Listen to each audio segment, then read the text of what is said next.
નમસ્કાર દર્શક મિત્રો, ગુજરાત સરકાર દ્વારા ખેડૂતોને રાહત પેકેજ સહાય જાહેર કરવામાં આવી છે। ગુજરાતના મુખ્યમંત્રી ભૂપેન્દ્ર પટેલ અને કૃષિ મંત્રી દ્વારા 10,000 કરોડ જેવું મોટું રાહત પેકેજ જાહેર કર્યું છે। તો આજે રાહત પેકેજ જાહેર કર્યું છે તેના માટે ખેડૂતોની નારાજગી પણ જોવા મળી છે।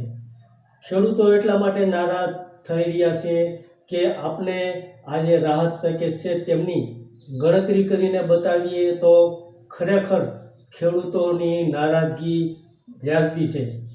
તો કમોસમી વરસાદ અને માવઠાને કારણે ખેડૂતોને જે નુકસાન વેઠવાનો વારો આવ્યો છે તેના માટે ગુજરાત સરકાર દ્વારા રાહત પેકેજ જાહેર કરવામાં આવ્યું છે।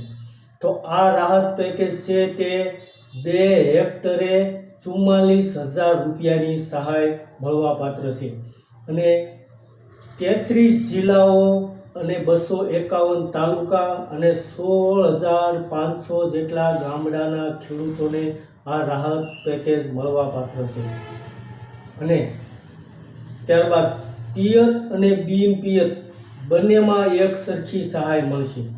તો આપણે ગણતરીની વાત કરીએ તો ખેડૂતને વધારેમાં વધારે 2 હેક્ટર દીઠ 44,000 રૂપિયા રાહત પેકેજ મળશે, એટલે 42,250 રૂપિયા 12.5 વીઘાની ગણતરી કરીએ તો ખેડૂતોને 1 વીઘે 3,520 રૂપિયાની સહાય મળશે, 2 વીઘે 7,040 રૂપિયાની મળશે। આવી રીતે 12 વીઘા હોય તો 42,250 રૂપિયાની સહાય મળવાપાત્ર છે। આ ગણતરીની વાત કરીએ તો ખેડૂતોને જો 1 વીઘે મિનિમમ 20 મણનો મગફળીનો ઉતારો આવે તો ખેડૂતોને 1,000 રૂપિયાનો ભાવ ગણીએ તો 20,000 રૂપિયાની નુકસાની। એવી ગણતરી કરો કે 50%ની નુકસાની છે તો પણ ખેડૂતોને 10,000ની નુકસાની થાય।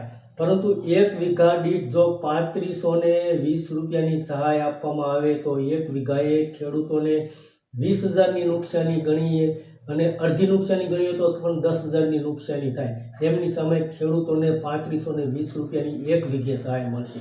તો જેના કારણે ખેડૂતો પણ આ જે સહાય છે તેનો વિરોધ કરી રહ્યા છે અને ખેડૂતો એવું કહી રહ્યા છે કે સરકાર દ્વારા આ સહાય છે તે ખેડૂતોને એક લોલીપોપ આપવામાં આવ્યો છે।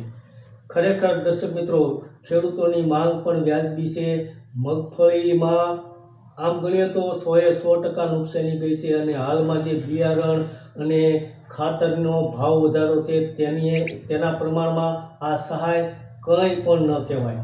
તો દર્શક મિત્રો, ખેડૂતોએ આજે સહાય પેકેજ જાહેર કર્યું છે તે શું વ્યાજબી છે કે નહીં તે પણ આપ જણાવશો। ધન્યવાદ દર્શક મિત્રો।